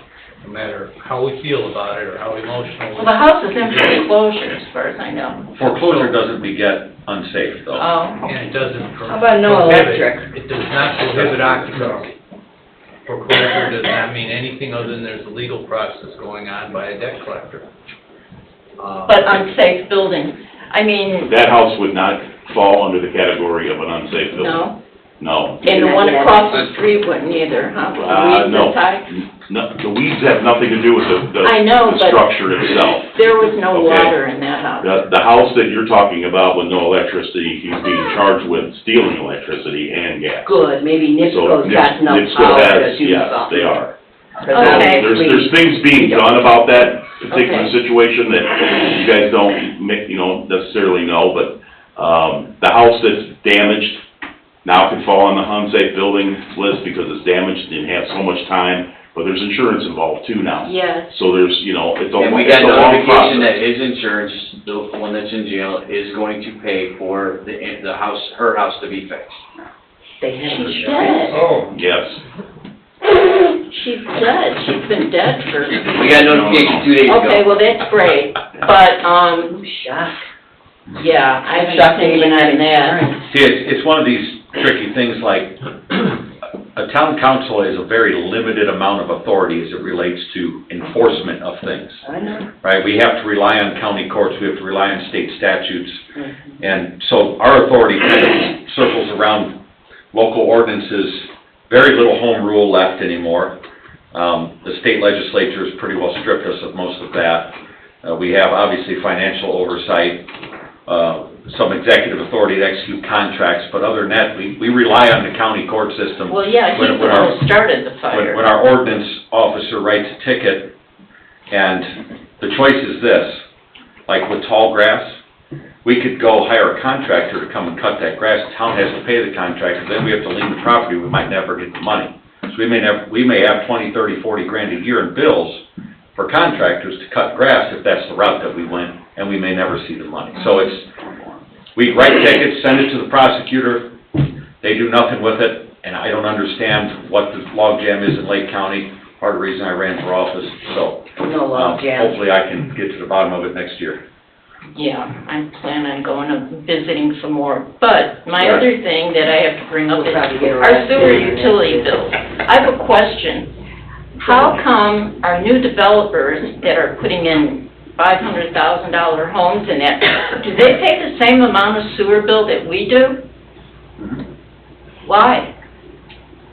You're talking about houses that have 4 and 5 bathrooms and X amount of people living in it. Why don't the developers absorb some of this cost? Because to me, that's just not fair. So with each new home that's built, they have to pay a $3,500 upfront fee to tap in. Yeah, And then we have a flat rate sewer bill, we don't have metered sewers in Cedar You're Lake. right. That went away a long time ago. I understand, but I really don't think it's fair that one person with maybe one bathroom in their house pays the same as like these beautiful houses. It just doesn't make sense to me. Sometimes some of the older houses can have one bathroom and actually use more wastewater than a newer house with all efficient appliances. I understand what you're saying, but it goes on the other hand too. It does. I mean, the problem with like metered sewers from a business model standpoint, like to operate the utility, is you have an inconsistent flow of revenue that could create, if you need, like what we're doing right now with our interceptor projects. One is to repair an old interceptor and replace some old infrastructure. Another is to create some new infrastructure that will help to increase capacity.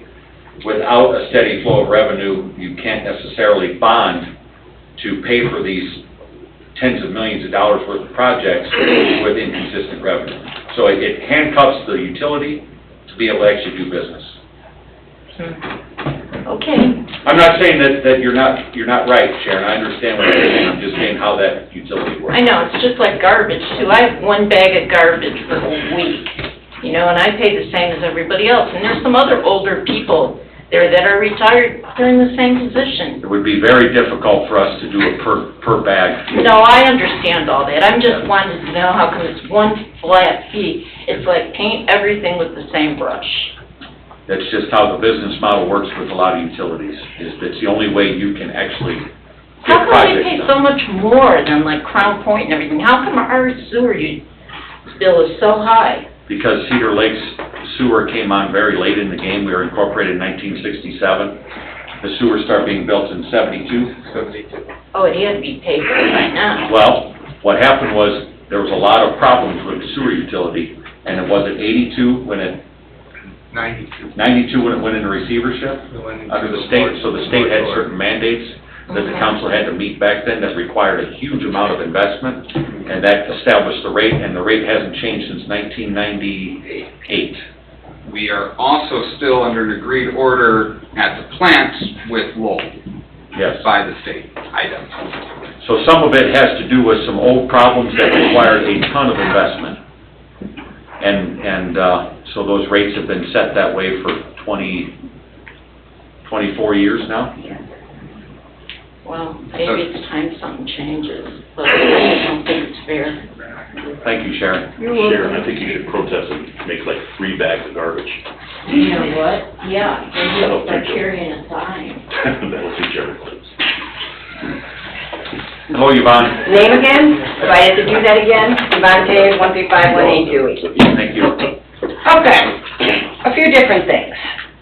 I do find it interesting that somebody we can't displace is the very person who should be displaced, who displaced somebody else, a good neighbor. Understood. Okay, and yes, I think we have Kim Fox for a prosecuting attorney in Lake County. Thank you for the Because comments this is noted. a joke.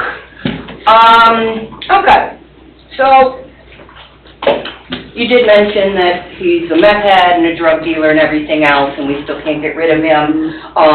Lake County actually put a sign on the door because it was uninhabitable, because they had torn out the wall to hook his generator up The electric box. to the electric. He tore up the electric box. That's because police and fire contacted them to do that. No, I called the health department. But we called them as well. Yeah, Yeah. I called them probably first. Anyway, so, okay, here's something completely different. Oh, I don't know if it was last week or so ago, 4:30 in the afternoon, and I'm sure you guys realize, everybody that lives in Illinois, in Indiana, that works in Illinois, is all coming back on Lake Shore Drive. You know how busy that is? Traffic was backed up to the viaduct because a cement truck was blocking the eastbound side of the road. Nobody was directing traffic, and the traffic sat there for a half hour. Do we have any kind of ordinance that says that they're going to block the road like that? They need to have somebody direct traffic? That was ridiculous. Is that where they were pouring the new Yeah. driveway at Jeff's Bianchi's house? I don't know whose house it is, I think that's it. 8200 something Lakeshore Drive, Yeah, that's Jeff's place. but it was Usually the ridiculous. concrete companies are pretty courteous about dumping some and then moving, but they gotta get the concrete out pretty quickly, otherwise it seizes up inside the drum. I understand the whole They concrete. never notified us. But she's right about traffic direction. When everybody's coming home from work and they block the whole lane, that's ridiculous. Literally. I didn't know about it, I wasn't aware of it. Literally. I mean, not just a little bit of it sticking where you could get around it. No, literally the whole lane was blocked by this cement truck. I was in that traffic jam. Okay, so you know what I'm talking about. That's ridiculous. I was perplexed as to why, from an OSHA regulation standpoint, the contractor didn't have safety personnel out there directing traffic, because Someone should they're have been. supposed to, from an OSHA standpoint. What if there's You're supposed to have a flagger when you have to block it. Well, a sign doesn't help. But that surprised me as well when I But you drove know by what, there. so you know exactly what I'm That they- talking about. that they did not That have was a flag. ridiculous, that was extremely rude, and I'm sorry, but I think that the contractor or somebody needs to be penalized for that. And, or maybe we need to put something in the ordinance to set that up, because this is ridiculous, with all the building we have going on, are we gonna have more and more of that? That's a pretty rare instance, I think, that doesn't happen. And most of the time when you have these concrete contractors, they, like Bill said, they are actually pretty darn good at it, but this was a case where they weren't. Exactly. And, I mean, that whole road is already a mess, and I'm sorry, but the turnaround is a joke, people. You guys dropped the ball with that. That's like that fuel tanker stuck in the roundabout. You guys dropped the ball with that. That makes stuff even worse. That's because people don't know how to drive in this town. That's the big part. That's what the Thank you, roundabout, Yvonne. people driving around it. Yeah. Couple- Well, no, the comments? roundabout's too small. Is there any other public comment? Sir? Name and address for the record. Yeah, I'm Jerry Lennis, Man, real quick. 12546 Paris Avenue. And I spoke to John Foreman and I spoke to Chris about there's a lot of issues, but it's not going to get all addressed at once. But right now, there's an easement or a road, whatever you want to call it, we're still figuring that out, that was partially fixed. There was a lot of potholes, damage, water damage, whatever, so I'm guessing Tim came out and did some repairs there, but it was only done up to a certain area. And I spoke to John about it, and he's like, definitely should be, if you're gonna do it, you might as well do the whole thing. I don't know why it would stop right there. So I just came out to, make this known. I already spoke to Chris about it. So yeah, I don't know why it was stopped right there, but it was stopped. So there's probably another maybe 75 feet, that, was never finished over there. Chris, can you speak on this? Yeah, so this is an easement, sewer easement of some sort. Rick had worked on this in the past. He dug up a 1992 maintenance agreement between the two property owners at the time.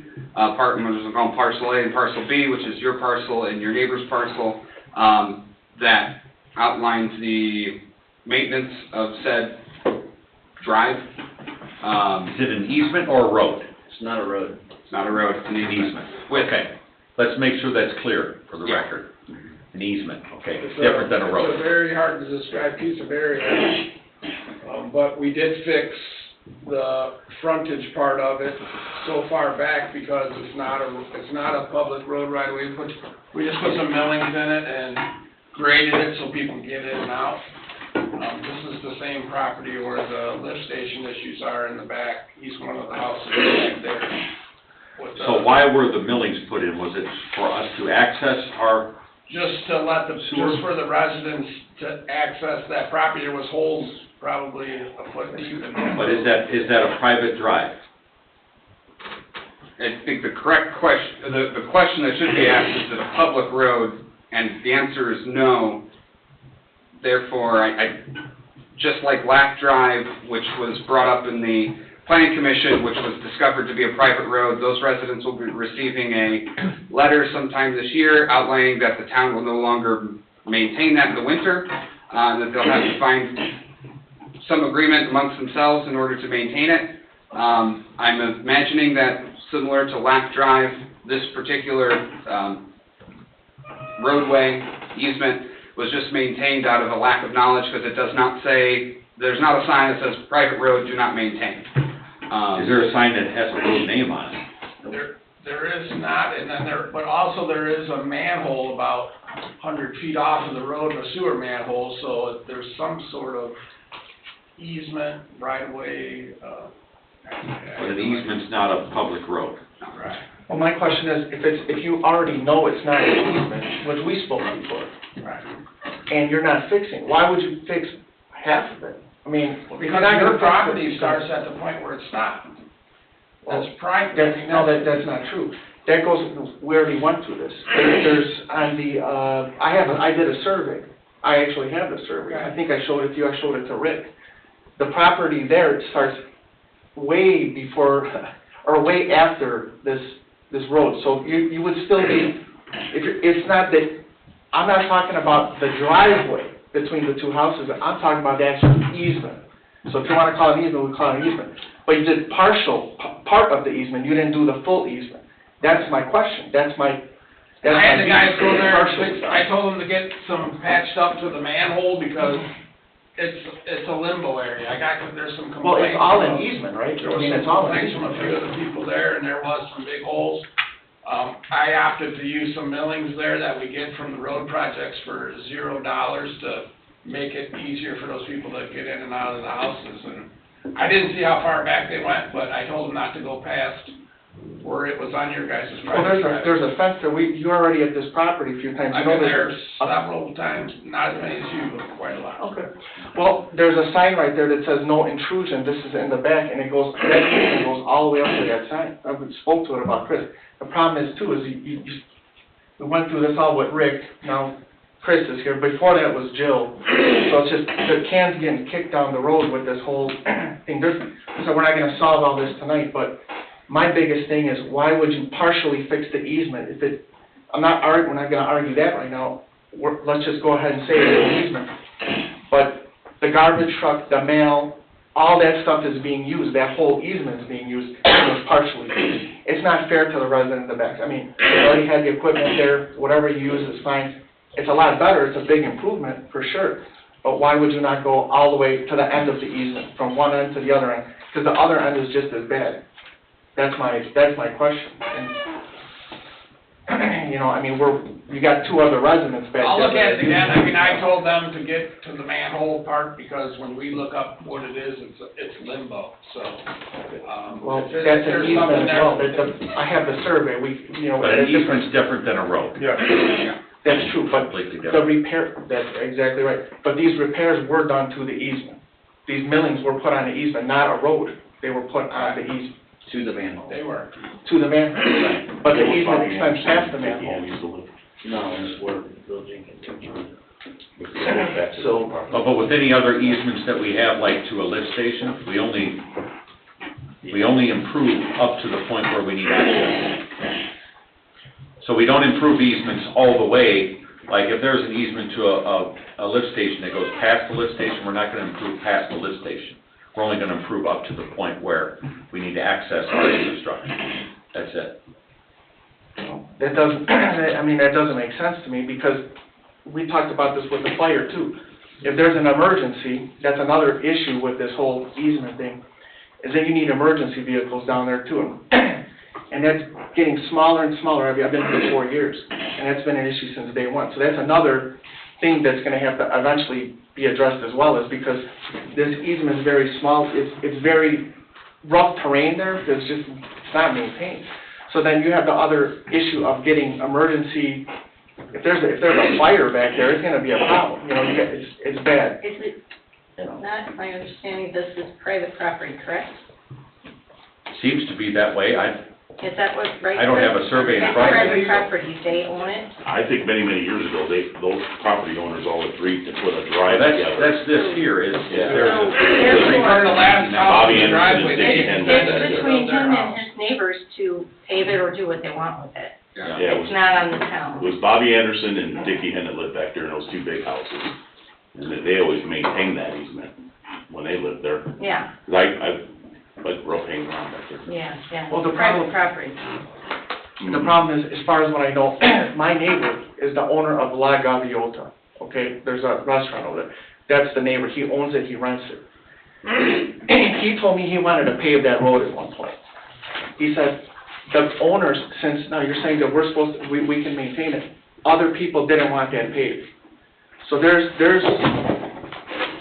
you know, Unfortunately, there's I think it has conflict to with get worked that out whole between process. you and your neighbor, is what I think it does. Well, right now, with that whole thing, with, you know, partially being fixed, that's what I'm here for at the moment, just partially fixed. I'm wondering why it didn't go all the way back. There's a, you know. It's not our property. It's not our property. They Then just why did would- it that's- up to the manhole. Why would you even do it? But an easement doesn't also beget ownership, it's access, right? It's not about ownership. Easement is different than ownership of a road. It's a totally different legal definition. An easement provides access, a road is a public access. An easement is a public, government access to a piece of And there's infrastructure. about six, including you guys, there's like 6 people live back there off of that road. So So we just tried to make it as best we can. I mean, But maybe that's the problem, is that that's been done where it shouldn't have. Maybe we didn't have in the to. past. Right, if you're gonna do At it, a certain why point, do you it? need to cut it off and stop paving people's Because that's not fair, property. if you're gonna do it, if you're not gonna do it, then don't do it. Like, you know, I don't understand, it's just not, it doesn't seem right, you got people in the back, they're like, hey, they're doing this, they're not doing it back here. But when the town discovers that it's not necessarily, it's been done in error, we have a duty to correct that error and not continue to provide that service that shouldn't be provided. Right, that would make sense, because if But that's why it stopped. well, no, it didn't, Because that was you just discovered. repaired it, I don't, you drove over the nice part to get to your house too, didn't you? that's right. But the repairs that were made, from what I understand, were made and they stopped at an access point to our utility. Well, I don't know, I That's mean, kinda all I I'd have to go over the documents, and I know there's a sewer hole, but there's an easement, that all is an easement, there's a line there as well that has to be accessed by the town, it's not just a sewer hole. We have There's a line. easements in a lot of places all over this area. We have sewer easements even outside of our town.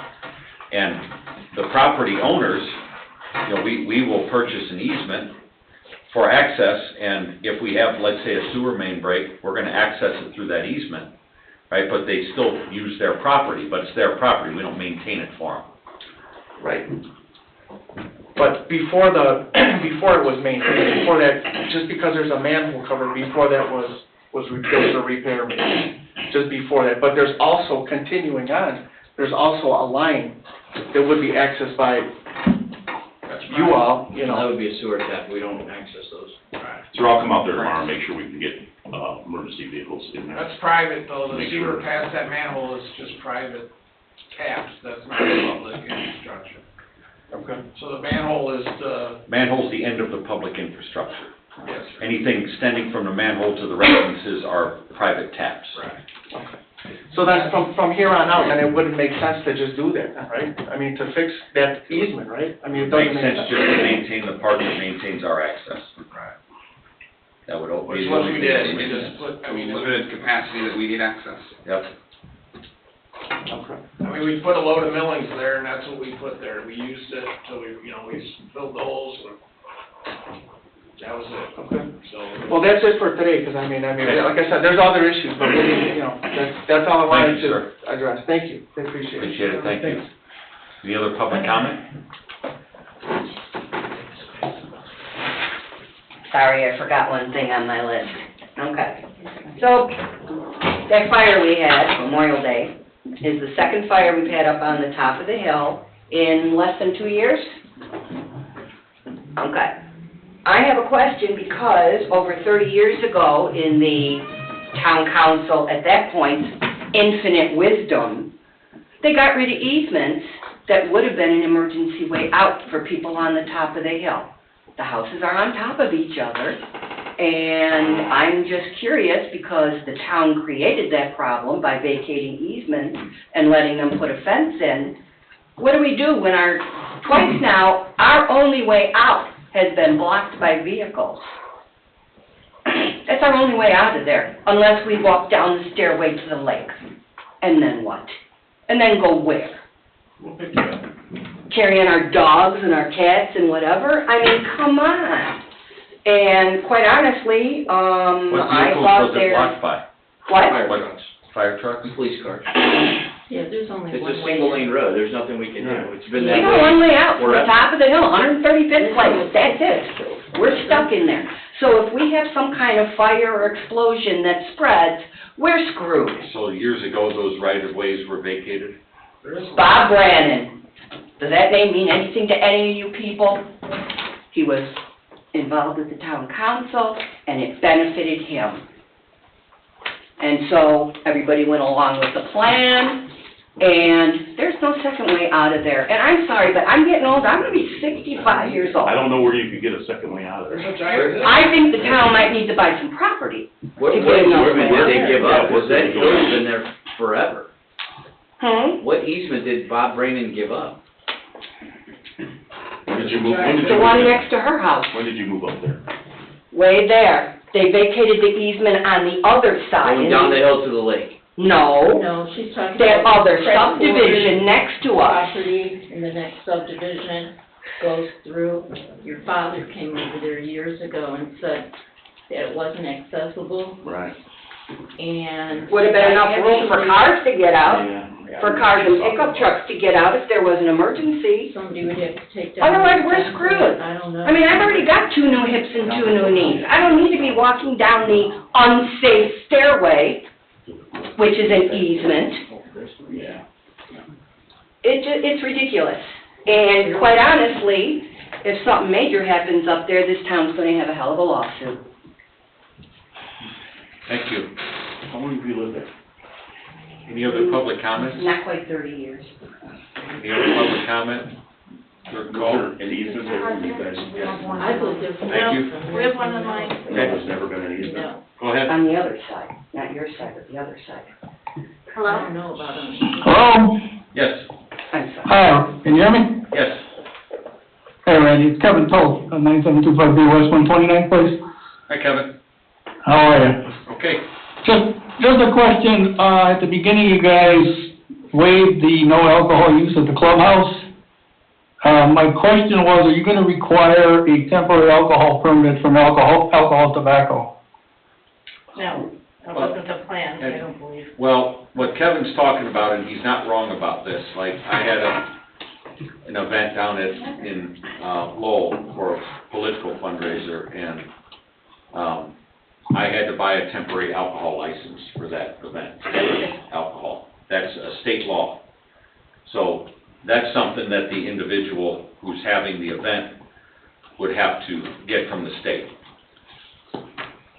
Well, I understand that, but I'm just a little background, you guys, you're on the township trustee, and I have the space also that I rent.